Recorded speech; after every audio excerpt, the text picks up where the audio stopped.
Kano, there's a challenge in Kano at the moment around the number of cases that have been increasing over the last few days.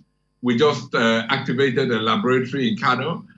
Yes, we had to suspend testing for a day or two, but it will be back any day now, just to clean up the lab a bit and make sure we've plugged any gaps. That's the challenge with laboratories. They're never as straightforward as people imagine. We went through all aspects of the response in a very open and transparent way with the leadership, looked through their data, looked through their response.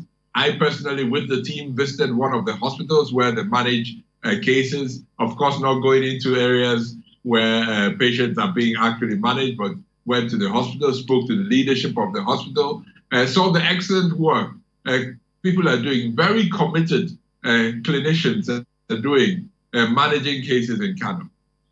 Now, so by no means is this a simple response. So, the first thing to say is I was impressed by the commitment, work, diligence of the leadership of the outbreak in Kano, despite many, many challenges that they had.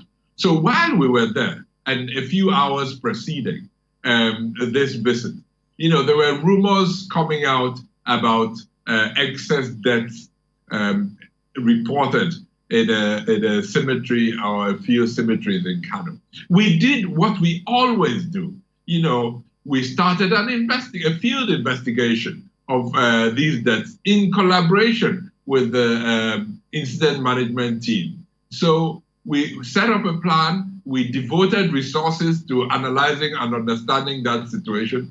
That analysis is going on at the moment, both retrospectively, i.e. trying to look at the baseline, how many deaths and how many funerals had happened in those cemeteries over the last few days, weeks, and months, depending on the availability of data, and then setting up a process where we can also look at this prospectively.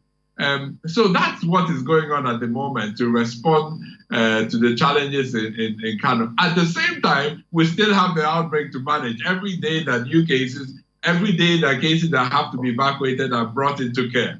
So at the moment, there are two parallel investigations, both of which are important and relevant for this outbreak that is happening. Let me end by saying, of course, people always want to have answers immediately. Unfortunately, just like a crime scene investigation or an oil spill somewhere in the Atlantic, unfortunately, when there are complex problems, there are never immediate answers. So I'd really appeal to members of the public to give us time, to give the Kano State team time. Our work is a very technical area. We don't want it to be politicized at all. We want to focus on the work we're doing. And I am confident. I speak to the leadership of the incident management team in Kano. Yesterday I spoke to him 2 times. We're in touch all the time. And I know he's working very hard with his team to understand what is going on and to plan for the future. And we will continue providing Kano State the support they need. One of the most important states in the country and cities in the country have a huge population that requires an extra intense level of work, commitment, and energy. And in the context of an outbreak where people are anxious, afraid, and uncertain about what this new virus is, I can understand why it has developed to such a story and being told the way it is. But everyone should rest assured that in the midst of all the noise, in the midst of all the agitation, there's a team primarily focused on one single goal: to get this outbreak under control, especially in Kano.